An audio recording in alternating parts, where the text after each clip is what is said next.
যখন এই গাছটা না ছোট টব থেকে বড় টবে প্রতিস্থাপন করা হয়েছিল, তখন গোড়ার দিকটাতে এখনও সেটা কিছুটা, এই যে দেখুন ছাল ওঠা কিছুটা আছে, কিন্তু চিহ্ন রয়েছে। এই জায়গাটাতে একটা ডাল ছিল, ডালেতে এরকমভাবে 3 মুখ করে 3খানা কুড়ি ছিল, তার মধ্যে একটা কুড়ি একদম ফুল হওয়ার মুখে ছিল, কিন্তু অসাবধানতাবশত সেটা অনিচ্ছাকৃতভাবেই সেই ডালটা কিন্তু ওই প্রতিস্থাপনের সময় ভেঙে যায়। ওর কুড়িগুলোর মধ্যে কালো কালো কীরকম যেন একটা হয়ে যায়। যেদিন প্রতিস্থাপন করা হয়েছিল সেদিনকেই ডালটা ভাঙার পর আমরা চেষ্টা করেছিলাম এরকম করে একটু রেখে দিতে, যাতে ফুলগুলো অন্তত ফোটে। তো সেটা হয়নি। তখন আলপনাদি কিন্তু বলেছিল, দেখবে বৌদি, তখন ইতিমধ্যে যে কুঁড়িগুলো হয়ে রয়েছে সেই কুঁড়িগুলোর ফুল হয়ে যাওয়ার পরে আর কিন্তু এই গাছটা নতুন করে দীর্ঘদিন কোনো কুঁড়ি দেবে না, ফুল তো দেবে না, কুঁড়ি না দিলে ফুল কোথায় হবে। তারপরে এটা সত্যি কালো হয়ে যায়, এটাকে ফেলে দিই, এবং সত্যি কিন্তু আর কিন্তু অনেক দিন এই গাছটা কোনো রকম ফুল দিচ্ছে না, কুঁড়িও দিচ্ছে না। আমি লাস্ট 3-4 দিন ধরে সমানেই বলে যাচ্ছি, তুমি কিছু মনে করো না, তুমি দুঃখ পেও না, আমরা সেদিন ইচ্ছা করে ওরকম করিনি, ওটা হয়ে গেছিলো, তুমি আবার আমাদের ফুল দাও, তুমি আবার ফুল দাও। আজকে দেখছি ঠিক এতটুকু, মানে একেবারে নতুন গজানো একটা এইটুকু একটা কুঁড়ি বেরিয়েছে। সেটা এখন দেখাবো না, তবে এটা তো দ্রুত বাড়ে, তো এই কুঁড়িগুলো হয়তো 3-4 দিনের মধ্যে ব্যাপারটা দেখানো যেতে পারে, এখন একেবারেই ছোট। কাজেই আমরা যেটা বলি না যে গাছেরও অভিমান হয়, রাগ হয়, দুঃখ হয়, সেটা কিন্তু সত্যি। আমি বেশ অনেকদিন থেকেই আপনাদের বলছি এই গাছটা কিন্তু ফুল দেওয়া বন্ধ করে দিয়েছে। শেষটায় প্রত্যেক দিনই এটা এখনও আমাকে বলে দিতে হবে, বলে যেতে হবে যে তুমি রাগ করো না, তুমি রাগ করো না। আমরা সেদিন ওটা ইচ্ছা করে করিনি, আমরা তোমার ভালোই করতে গেছিলাম, তোমার একটা বড় টব দিতে গেছিলাম, কিন্তু সেটা এত নিচে থাকায় সেটা ভেঙে গেছে। সে যা হোক, সে গাছ আমার কথা শুনেছে এবং গাছ ফলন দিচ্ছে। তার মানে আমি বাংলা ভাষায় কথা বলছি, গাছ আমার বাংলা ভাষা বুঝতে পারছে। কেউ যদি উর্দুতে বলে, কেউ যদি ফার্সিতে বলে, তাহলেও নিশ্চয়ই গাছ বুঝবে। প্রাণ আছে যখন, তখন তাদের হয়তো বা মনও আছে, নিশ্চয়ই আছে। মেশিন তো নয়, অনুভূতি অবশ্যই থাকবে। আমি যদি একটা কথায় কথায় বলি না যে গাছের অভিশাপ আছে, কথাটা কিন্তু খুব সত্যি। শুধুমাত্র মানুষেরাই নিজেদেরকে খুব উচ্চ শ্রেণীর প্রাণী মনে করি, তা তো বটেই, সেটা নিয়ে সন্দেহ নেই, কিন্তু গাছেরও কিন্তু অনুভূতি আছে। আজকের দিনে সেটা খুব বেশি করে প্রমাণ হলো, একদম একটুখানি একটুখানি। আর এই দুটো গাছে তো প্রচুর কুঁড়ি ওই ছোট ছোট হয়ে রয়েছে, হয়ে যাবে, চিন্তা নেই। নমস্কার বন্ধুরা, আমার নতুন ব্লগে আপনাদের সবাইকে স্বাগত জানাই। আশা করছি সবাই ভালো আছেন, যে যেখানে আছেন। আমিও খুব ভালো আছি। সকালবেলায় উঠে মাটি ঘাটা কমপ্লিট, সারা গায়ে জামায় পুরো মাটি লেগে একাকার, কিন্তু বারান্দায় থাকার একটা আলাদা আনন্দ আজকের দিনে। সেটা হচ্ছে মন্দির থেকে যে কি অপূর্ব সুন্দর গন্ধ আসছে। আজকে শ্রাবণ মাসের প্রথম সোমবার, আজকে আমি মানছি, এই বছর ভাবছি যে শ্রাবণ মাসের সোমবারগুলো মানব। আমি একটু পরেই স্নান করে গিয়ে একটু বাবার মাথায় জল দিয়ে আসবো, অবশ্যই আমার বারান্দা বাগানের ফুল দিয়ে, কারণ আজকে আমার বারান্দা বাগানে প্রচুর প্রচুর লতা বলতে ফুটেছে, প্রচুর। এই যে দেখতে পাচ্ছেন আশা করি।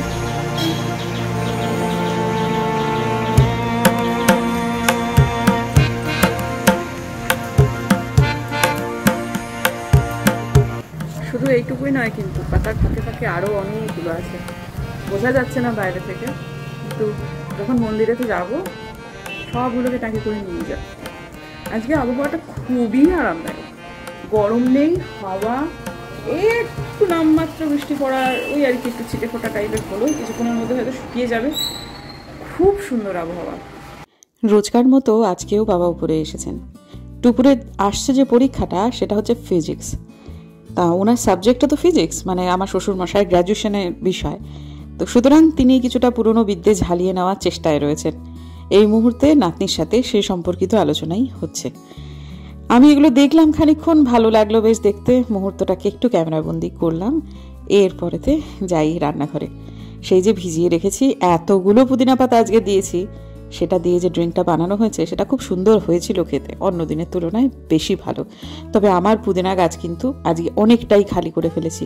বেশ কয়েকদিন, প্রায় 4-5 দিন ওখান থেকে কোনো রকম পাতা তোলা যাবে না। যদি রোজকার মতো এরকম পাতা তুলতে যাই, গাছটা থাকবে না। যাই হোক, আপাতত এইটুকু খেয়ে নিয়ে তারপরে যাব হচ্ছে ফুলটা তুলতে। তার আগে স্নান করব অবশ্যই। এই সময়টায় মেয়ে ক্যামেরা করে দিয়েছে।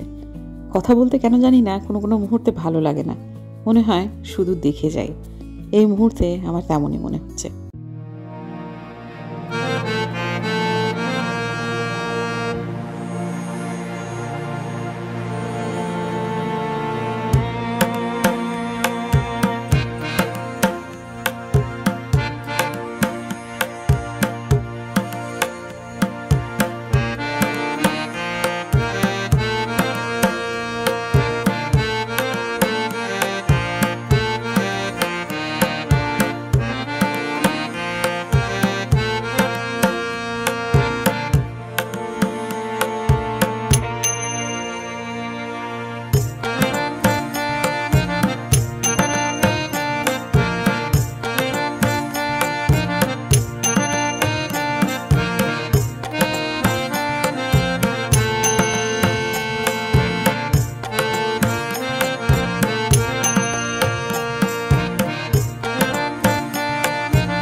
যখন আমি এসেছিলাম তখন খালি ছিল, পাড়ার এক কাকিমা আমার পরপর ঢুকলেন, কিন্তু তারপর একদম প্রচুর ভিড় হয়ে গেল। সারাদিনই এইরকমই ভিড় থাকবে এই মন্দিরটাতে। তবে চোখে অনেকেরই লেগেছে যে আমি প্লাস্টিকের কৌটো করে বাবার মাথায় জল বা দুধ দিচ্ছি। সেটা একটা কারণে দিচ্ছি, পরে না হয় বলবো।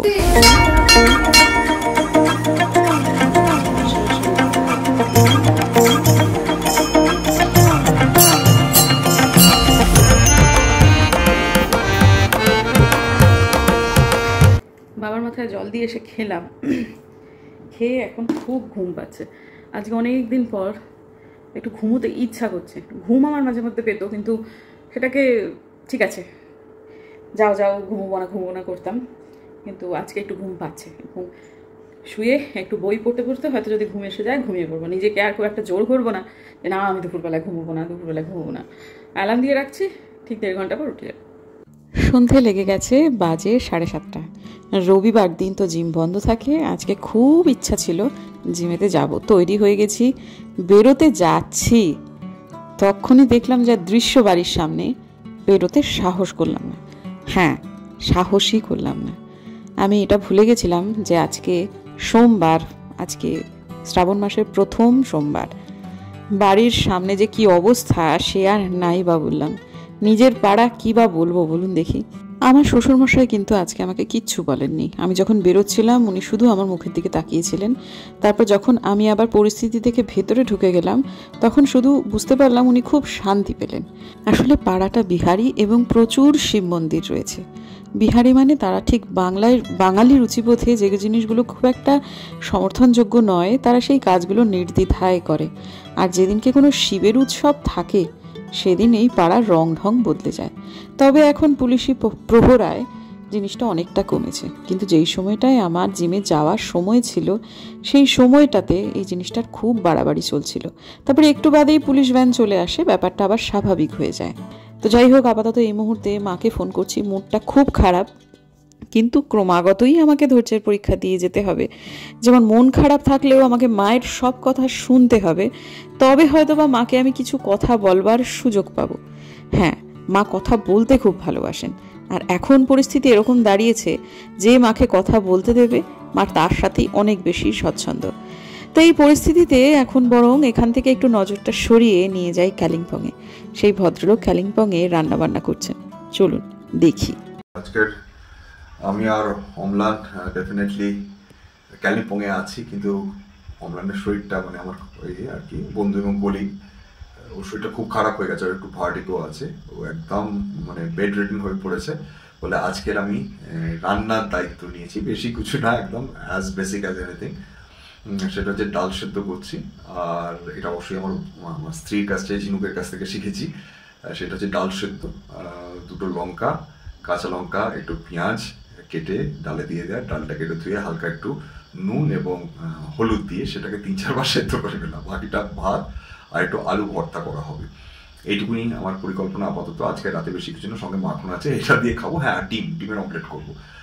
এই এখানে একটু বেশি দেখাতে গেলে জল, কাঁচা লঙ্কা দেওয়া হয়েছে, এই ডাল ধুয়ে নিয়েছি, তারপর হচ্ছে পেঁয়াজ কাটবো, এই পেঁয়াজটাকে কেটে তবে একটু নুন আর একটু হলুদ দিয়ে তারপর হচ্ছে পরিকল্পনা আজকের এইটুকুনি।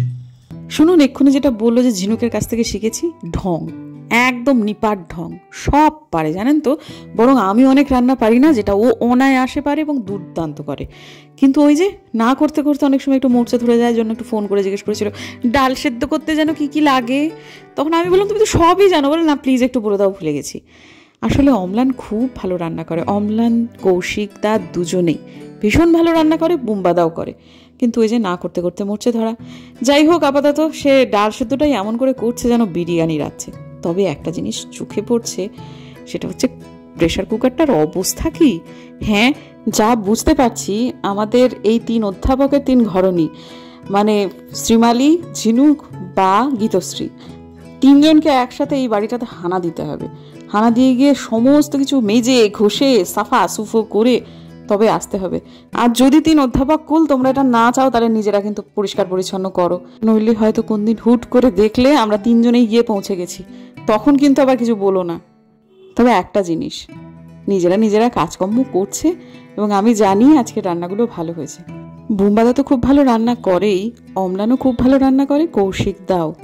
আর গরম ভাতের ডাল সেদ্ধ, আলু ভর্তা, অমলেট, একটু বাটার বা একটু ঘি, কি আর লাগে বলুন, দারুণ খেতে হবে। সে আমি বুঝতেই পারছি, আমার নিজেরই মনে হচ্ছে একটুখানি টেস্ট করলে হতো। তবে আজকে যে এই হুমকি ধমকিটা দিলাম না, দেখবেন ব্যাটারা আর কোনো দিন আমাদের রান্নাঘরের ভিডিও দেখাবে না।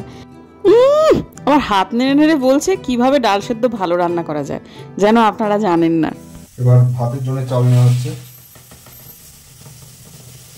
তবে অম্লানের জন্য খারাপ লাগছে, এরকম অসুস্থ হয়ে আছে শুনলে একটু কেমন যেন একটা লাগে। খুব মেজর কিছু না হলেও শরীরটা তো জুতে নেই, এটা শুনলে বাড়ির লোকেদেরও মন খারাপ হয়, আমাদেরও।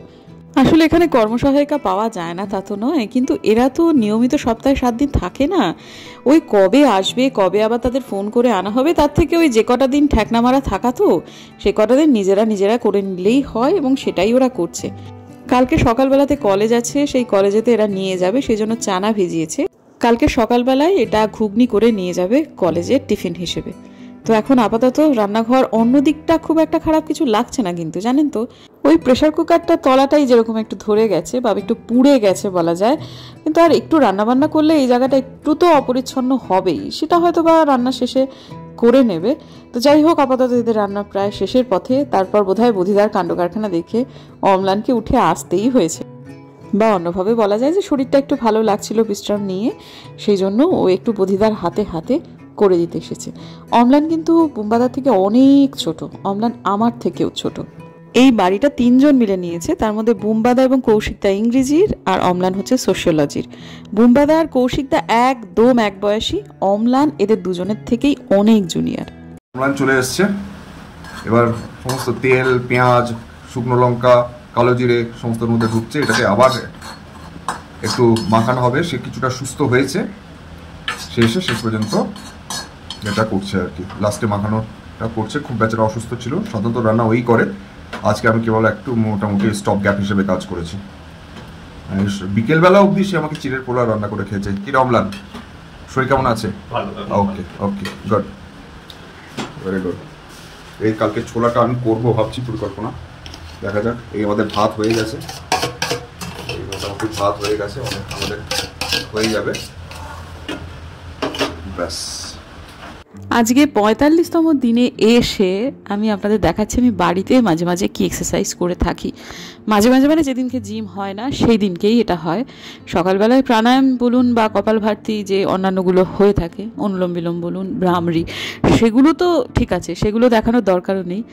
কিন্তু আগের বার ওই 75 হার্ট চলাকালীন এগুলো নিয়মিত দেখাতাম, তখন মানুষজনে যেভাবে প্রতিক্রিয়া দিতেন সেগুলো এখনও খুব একটা ভুলিনি। যার ফলে আজকে সেই 45তম দিনে এসে সামান্য কিছু দেখালাম, তাতেও এডিট করে অনেকটাই বাদ দিয়ে দিয়েছি।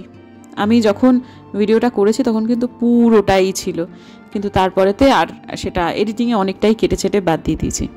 যাদের এগুলো দেখে তীব্রভাবে হাসি পাবে তারা একটু নিজের দিকেও তাকিয়ে দেখবেন। হ্যাঁ, আমার সাথে আপনাদের পার্থক্য এটাই যে আমি এই চেহারা নিয়েও নিজেকে ভালোবাসি এবং একটা ভালো শেপে যাওয়ার চেষ্টা করছি। আপনারা সেটা কি করছেন? আজকে আপনারা যদি খুব ভালো শেপে থাকেনও, ভবিষ্যতে আপনারা কি বেঢপ হয়ে যেতে পারেন না? নিশ্চয়ই পারেন। কে জানে ভবিষ্যতে কে কি অপেক্ষা করছে।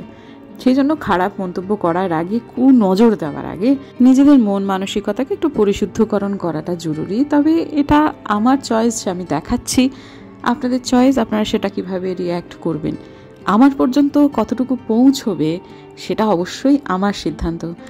আগের বার যেমন আমি প্রায় 100 খানেকের ওপর মানুষকে পুরোপুরি ব্লক করে দিয়েছিলাম বডি শেম করবা এবং নোংরাতম নোংরা মন্তব্য করবার জন্য, এবারও তেমনই করব।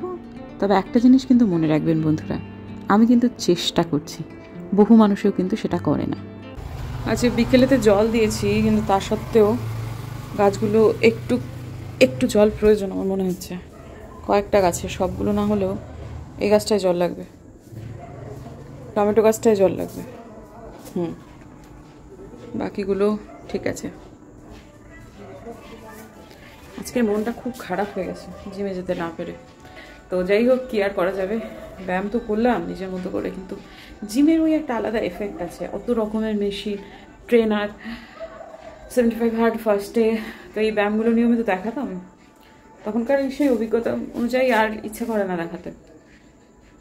তো সেই আজকে এতদিন পর প্রথমবার যে আমি বাড়িতে কী ব্যায়াম করে থাকি সেটা দেখালাম। এটা তো প্রায় প্রত্যেক দিনেরই আমার ব্যাপার, সকালবেলায়, প্রত্যেক দিনের না, জিমে গেলে নয়, কিন্তু মানে সকালবেলায় প্রাণায়াম যেটা, সেটা, তারপরে বসে বসে যে এক্সারসাইজগুলো, রাত্রেবেলায় ফেস যোগা যেটা, সেগুলো সব কিছু করে থাকি। কিন্তু শেয়ার খুব একটা করি না, কারণ চেহারায় দেখনসই পরিবর্তন যবে থেকে খুব বেশি করে বোঝা যাবে, বা আমার ওজন মেশিন বলবে যে আমি এমন একটা জায়গায় পৌঁছে গেছি যেখান থেকে আমি দেখাতে পারি, তবে থেকে বলবো। আগে রেজাল্ট আমি নিজে বুঝতে পারবো, কনফিডেন্ট হবো যে হ্যাঁ এবারে আমি ব্যাপারটা বলতে পারি, তবে বলবো। তা নইলে মোটেই না, কারণ আগের বারের অভিজ্ঞতা আমার হয়ে গেছে। ঠিক আছে, চলছে তো চেষ্টা, রাতারাতি বদল হয় না, 1 মাসেও চেঞ্জ হবে না, কিন্তু আমি চেষ্টা করছি আমার পুরো দমে। ডায়েট চলছে, প্লাস জিম তো আছে। তো আজকের দিনটা কীরকম যেন একটা মনে হচ্ছে যে অসম্পূর্ণ থেকে গেল, জিমটা যেতে পারলাম না। একে তো রবিবারে জিম বন্ধ থাকে, সোমবারে উদ্গ্রীব হয়েছিলাম যে কখন যাব, সেখানে আর হলো না। না ডাকিনি, তুই পর। ঠিক আছে, আপাতত যে কটা গাছে জল লাগবে সেগুলো একটু দিয়ে নিই, তারপর যাই, জামাটা আবার ছেড়ে নিই। রান্নাঘরে মেয়েকে খেতে দিয়ে দিলাম, মেয়ের খাওয়াও হয়ে গেল, এবারে ওই 2-3টে বাসন, আজকে বেশি নেই, বুম্বাদে যেহেতু নেই, ও থাকলে না প্রচুর কাপ হয়, ঘন ঘন চা খায় তো, চা করতে হয়, তো সেসবগুলো থেকে যায়, কিন্তু আজকে সেগুলো মোটেই নেই, কাজে অসুবিধা হবে না, একদম সামান্য, মানে রান্নাঘরের কাজ মেটাতে 5-10 মিনিটের বেশি লাগবে না, সবটুকু মেটাতে, ওই জলটুকু ভরতে যেটুকু টাইম, অ্যাকোয়াগার্ড আবার ফিল করতে যতটুকু টাইম, ব্যাস। জল ভর্তি হয়ে গেছে, আর এদিকে চলছে অ্যাকোয়াগার্ডে, এইদিকে জল ভর্তি, তো এটা হতে বেশিক্ষণ লাগবে না, 2-3 মিনিটের মধ্যে কমপ্লিট হয়ে যাবে। রান্নাঘর মোটামুটি কমপ্লিট হয়ে গেছে, কাজ হয়ে গেছে, এই যে বাদাম ভেজানো হয়ে গেছে, কিশমিশ ভেজানো হয়ে গেছে, কিশমিশ মাত্র 3টে ভেজাতে পারলাম, কারণ শেষ নিঃশেষ, বাড়ন্ত বলা যাবে, হ্যাঁ তাহলে তাই, বাড়ন্ত হয়ে গেছে একদম, মানে কালকে আর উপায় নেই, আমাকে এই কিশমিশটা কেনার জন্য বেরোতেই হবে, শুধু কিশমিশ না, আরও কয়েকটা জিনিস লাগবে আমাদের। এই যে এখন বাজারের অবস্থা হচ্ছে এটাই, আলু এই অবস্থা, এই যে মুড়িটা আবার এতটা কমে গেছে, মুড়িটা কমে যাওয়ার কারণ অবশ্য 1 কিলো মুড়ি নিচে কিছুটা দেওয়া হয়েছে, কারণ যত তাড়াতাড়ি এই মুড়িটা শেষ হবে তত তাড়াতাড়ি বাঁচবা, কারণ মুড়িটা ভীষণ লবণ, এবারে কেন এরকম হলো কে জানে, ওখান থেকে তো মুড়ি এনেছি, কোনোবার এরকম হয়নি, এত নুন যে খাওয়া যাচ্ছে না, আমার শ্বশুরমা সবার একটু নুন খান, তা সেজন্য ওনার আবার বেশ ভালো লাগছে, আমার আবার একদম ভালো লাগছে না, তো যার ফলে আমি বলেছি যে আপনার যখন ভালো লাগছে তখন অনেকটা মুড়ি আমি নিচে দিয়ে দিয়েছি, 500 গ্রামের ওপরেই ওনাকে দিয়ে দিয়েছি, এটা 1 কিলোর ইয়ে। তো ঠিক আছে, তাহলে এই মুড়িটা যত দ্রুত শেষ হবে, কালকে ভাবছি জলখাবারে মুড়িই খাবো, এটা ওটা দিয়ে একটু মাখিয়ে খেতে হবে, তরকারি টরকারি দিয়ে, যাই হোক, তো সেটা হয়ে গেলে তাহলে মিটে যায় আর কি, এটা শেষ হলে তবে মাছুয়া আবার কিনবো, তা আমি নতুন মুড়িটা কিনে আনি, একটু 500 গ্রাম কিনে আনি, যদি দেখি এটার সাথে মিশিয়ে দিয়ে কিছু একটা ব্যবস্থা করা যায় কিনা, তো সেগুলো কেনাকাটি প্লাস টুকটাক আরও অনেক কিছুই লাগবে, মাস প্রায় শেষ হতে যায় না, অনেক জিনিসই হলে হয় টাইপের ব্যাপার আর কি। তো যাই হোক, ঠিক আছে বন্ধুরা, দেখা হচ্ছে কালকে, আজকের দিনের জন্য বিদায় নিচ্ছি, আপনাদের সাথে কথাও হবে, অ্যাকোয়াগার্ডে যতটুকু জল ভরা হচ্ছে ততটুকুই ভরা থাকবে, আমি তাও বন্ধ করে দেবো, কারণ আমার ভালো লাগছে না, এবার যেতে হবে, মেয়ে শুতে চাইছে, তো যেহেতু বাবা নেই তো আমি আর মেয়ে এক খাটে, তার সাথে একটু চুটুর পুটুর গল্প সল্প করবো, এই তো। তো ঠিক আছে বন্ধুরা, আর এইসব প্রাত্যহিক কাজের জন্য মেয়ের সাথে সময়টাকে আর ছাড়তে চাইছি না, যার ফলে এটা এখানেই বন্ধ করে দেবো। তো ঠিক আছে, অবশ্যই যদি আমার ভিডিও ভালো লাগে তাহলে সাবস্ক্রাইব করবেন এবং প্লিজ লাইক করবেন, লাইক দিতে ভুলে যান, যদি লাইক করেন তাহলে আমার খুব ভালো লাগে যে আজকে এই ব্লগে এতটা লাইক এসেছে, এটা এখন আমার প্রত্যেক দিন মনে হয়, আজকে ভিডিওতে কটা লাইক, ও এতগুলো লাইক, আগের দিনে ওইটাতে এতটা লাইক হয়েছিল, এরকম মনে হয়। তো ঠিক আছে, দেখা হচ্ছে কালকে একটা নতুন ব্লগে, যদি আমার ভিডিও ভালো লাগে তাহলে প্লিজ সাবস্ক্রাইব করবেন, পাশে নোটিফিকেশন বেলটাকে অন করবেন, যাতে ভিডিও দিলেই নোটিফিকেশন চলে যায় আপনাদের কাছে। দেখা হচ্ছে আগামীকাল, ততক্ষণের জন্য টাটা, পটাশ।